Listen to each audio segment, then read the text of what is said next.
Kate Bush, The Lionheart Tour, 1979. Welcome to Classic Rock Facts. I'm RJ. Kate Bush is the definition of musical genius. She holds the Guinness World Record for being the first female pop artist to write every song on a million-selling debut album. Kate's only tour, the Tour of Life, also known as the Lionheart Tour, ran for just 6 weeks in April and May of 1979, covering Britain and mainland Europe. Lionheart is Kate's second album. She was just 19 years old when it was released.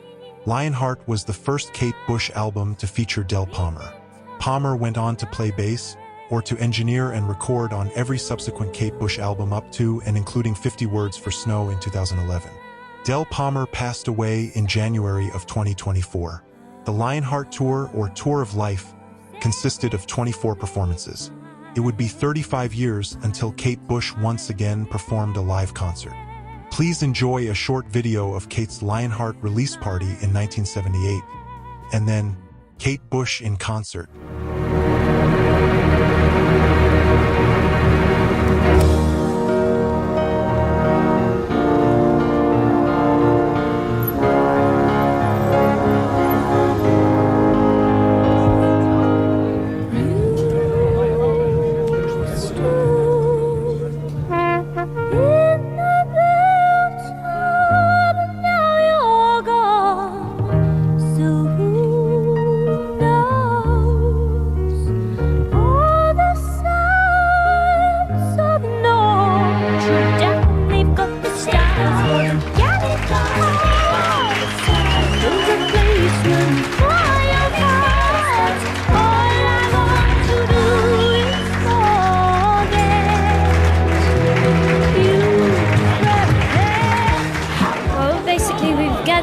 Everyone that we could here to celebrate the release of the new album, but it's really to give everyone a good night, everyone that's been involved, to thank them. That's really the purpose of it.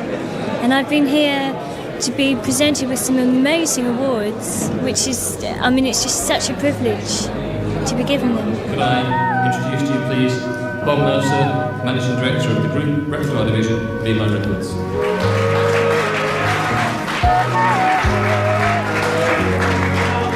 Thank you very much, Paul.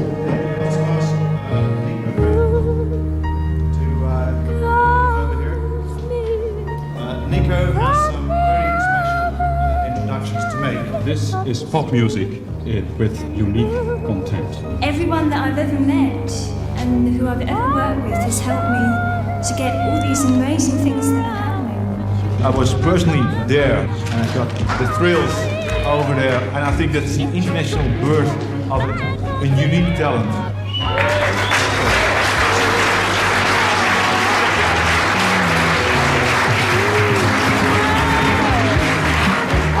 Can you tell us a little bit about the atmosphere of the second album?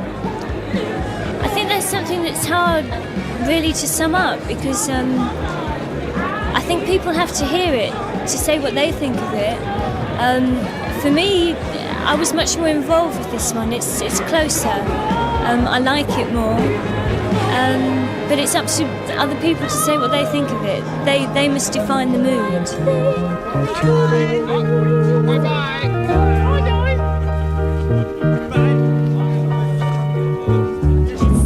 an amazing night.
On the music side, who you admire, I come back to when you have been 11, 12, 13 or something.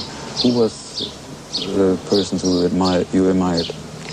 Well, when I was that young, it was really the music that my brothers played, and I'd pick out the stuff that I liked and listen to it with them. And what kind of music they played? They were into King Crimson at that time, and Pink Floyd, and Blind Faith, Fleetwood Mac, that sort of thing. They were the first, and the Stones, of course. I mean, these were really the first bits of contemporary music I was getting into, and the Beatles, obviously. When you created your personal taste, who has been the people? I think probably a little of everyone, especially traditional music, because that was what was happening in this house when I was tiny.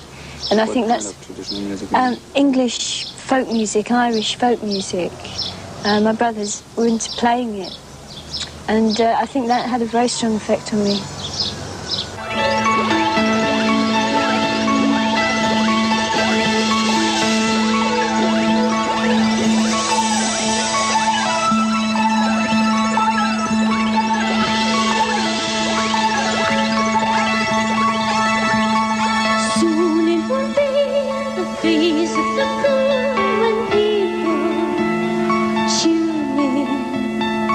Every girl knows about the punctual blues.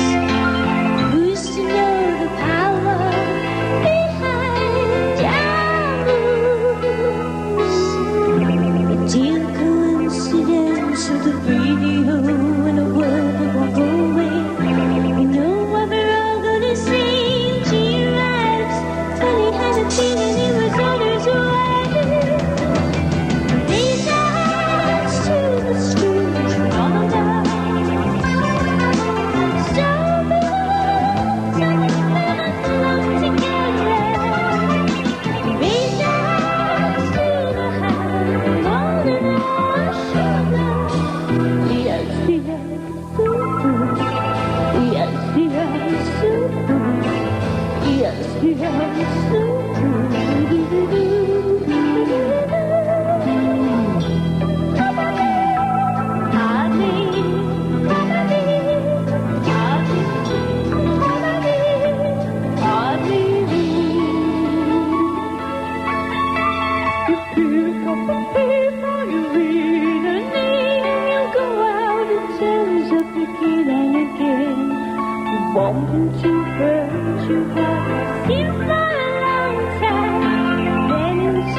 think this job takes a part of your physical power?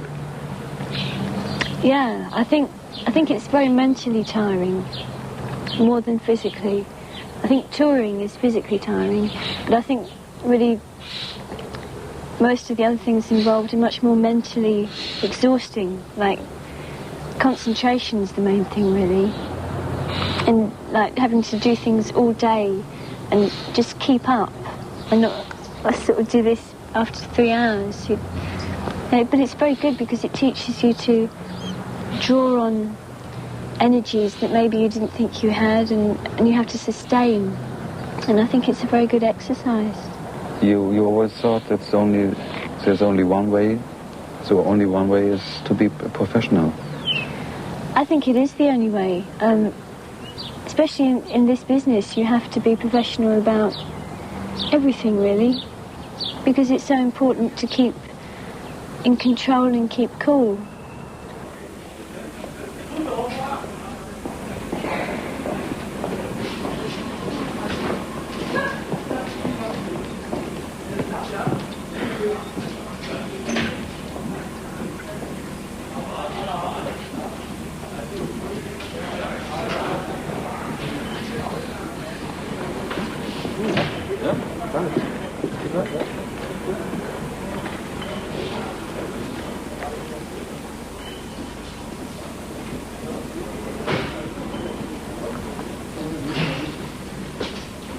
When I perform, that's just something that happens in me. It just takes over, you know. It's like suddenly feeling that you've leapt into another structure, almost like another person, and you just do it. But when I'm not working, I'm very much me. I mean, I certainly wouldn't sort of dance around the table and sing. But like now, you know, I'm just being me, and I think they're very separate. And I have to keep them separate, otherwise I think I go mad.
Was your family background in one way making you creative, or? Yeah, I think so. I mean, they're very responsible for me entering this path of life without, especially my brothers, they were very musical. I mean, all the time there'd be music in the house from the time I can first remember. And to have that around you, it's bound to affect you and either take you right away from it or make you jump into it. And I obviously joined in because it was fascinating for me, and we used to sing things. And what is your father doing? He's a doctor, but he used to play the piano. He's musical too. It seems to run in the family. And even if you've been 11 years old, there was no other way for you to go in music? I don't know about that. I mean, it was definitely the thing that I felt very deeply. But I guess I felt that I should have some sort of career in mind that was normal. Because, you know, it's the expected thing. But I don't think my heart was really in it. I think I was truly into music all the time, but I didn't really want to allow it. And your parents, you told you have to learn something, what's serious, what makes you a living? Yeah, I think they were concerned that I should have a future that would at least be stable. And the music business is probably one of the most unstable businesses you can even dream of getting into. But I think they realised how much music means to me and how much I get out of it. And for them, for any parents, the best thing is to see your children happy.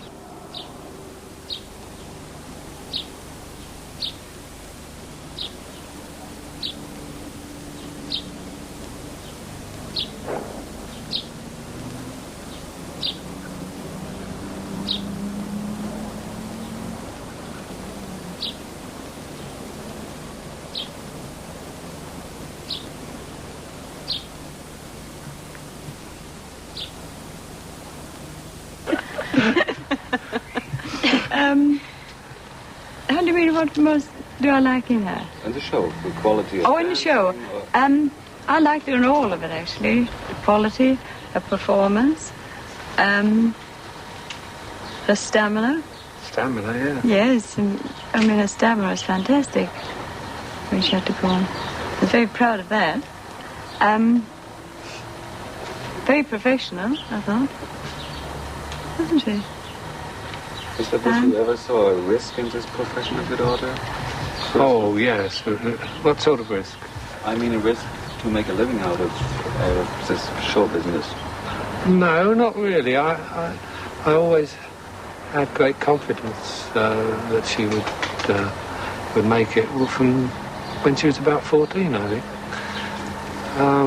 Risk, well, of course there's risk, but I thought there was... I'm her greatest fan, I think, from when she was very young and hadn't got much of a voice. I always knew there was something so original that I was sure she would make it.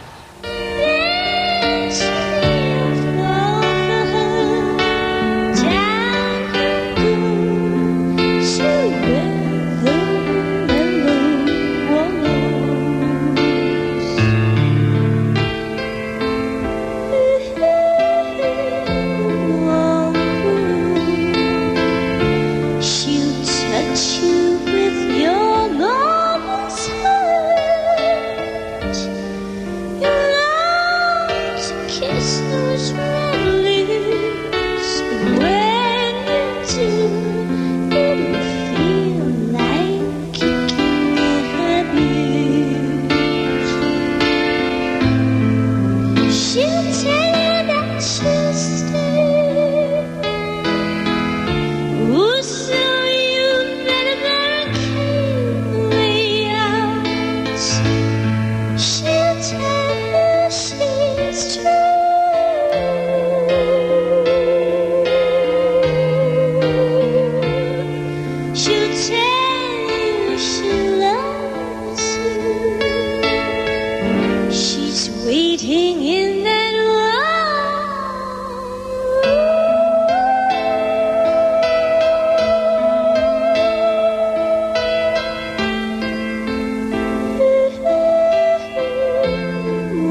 right thing to do.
I read in many interviews that people call you a sex symbol.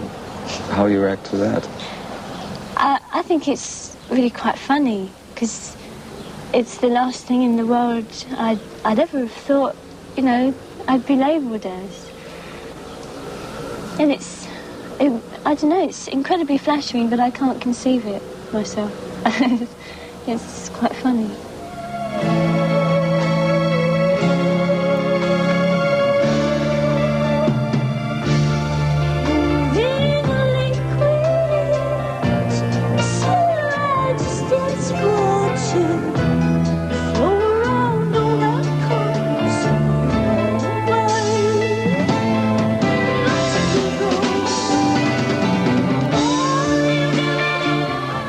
Do you think there is a certain image about you already established? Yeah, I think that... What kind of an image? Well, I can only really interpret it from what other people see it as, because they're the ones that see it. I just do it. And I'm not sure. I think they get a theatrical thing. And hopefully it's just a little more interesting than if I was just standing. I'm trying to project something that will say something to them rather than just flipped. And I think in our society it's very common to have put everybody in little boxes. So you have definitely an image. But what kind of an image you want? Well, I suppose I don't really want an image. I just feel that whenever I perform anything, which is really where the image comes from, images do seem to be physical. You don't often get an image from someone's music, you get an image of them as a person. And for me, I'd like that to keep changing, because I don't think I have an image. I just try to project what's ever happening in the song at that moment. And every song is different, and that's how I would like to be. I would like to be different with every song, rather than the same old thing. Do you know what I mean?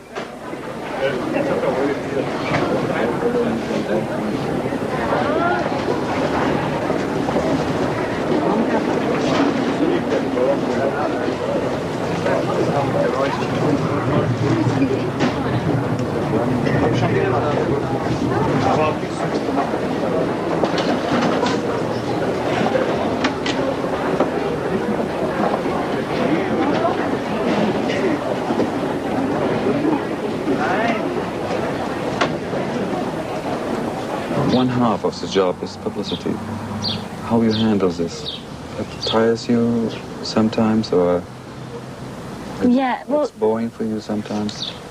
I guess out of everything that I have to do, it's the thing I question the most, because it was something I was very aware of when I was outside the business.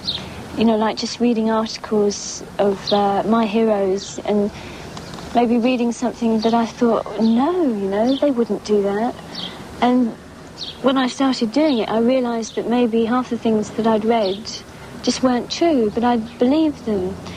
And that worries me to a certain extent, that things that are written down that maybe have been slightly misinterpreted will be totally believed by an awful lot of people.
business side. Especially Jay is involved, and my father too.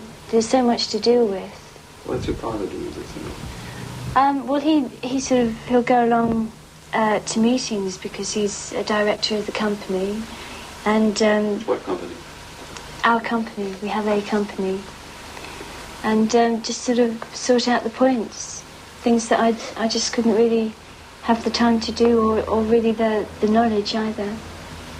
John, can you explain what you do for Kate? Yes, well, it's a sort of coordinating process, really. The company was formed when it looked as though she was going to become popular. And there's the administration of that, basically. We use a solicitor and an accountant and other people in advisory capacities. So there's liaison between them as well. And the whole thing is really to structure it so that the final decision on anything becomes Kate's, which tends to be unusual in the rock music, especially where somebody has suddenly become popular. They usually then find that they've got a lot of hassles with their record companies and so on, which weren't thought of, before they started to become popular, but it's been avoided in Kate's case.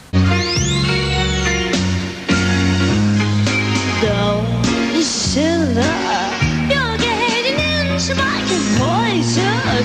You slipped up on the side into my glass of wine, and I don't put any coffee anymore. Was it tour a financial success, or was it just for publicity to promote you? What, the tour? Yeah. It certainly wasn't for a financial success, because touring was certainly the way we did it too, was much more a loss thing than making money, because the amount of money it cost to actually get the thing together, to get it organised, all the people involved, it would just cost a tremendous amount of money, and there's no way that you'd probably even make even, you would lose. How many people are involved in that tour altogether? Well, altogether actually on the tour there were about 40 people, which is a lot, but besides that there's like John working on coordination, and Hill and our solicitors and publicity people, and it's just an enormous thing. Out of the valley, demons sweep and falling green. You had a temper like my Genesee, too hot, too greedy. How could you leave me when I needed to possess you? I hated you, I loved you too.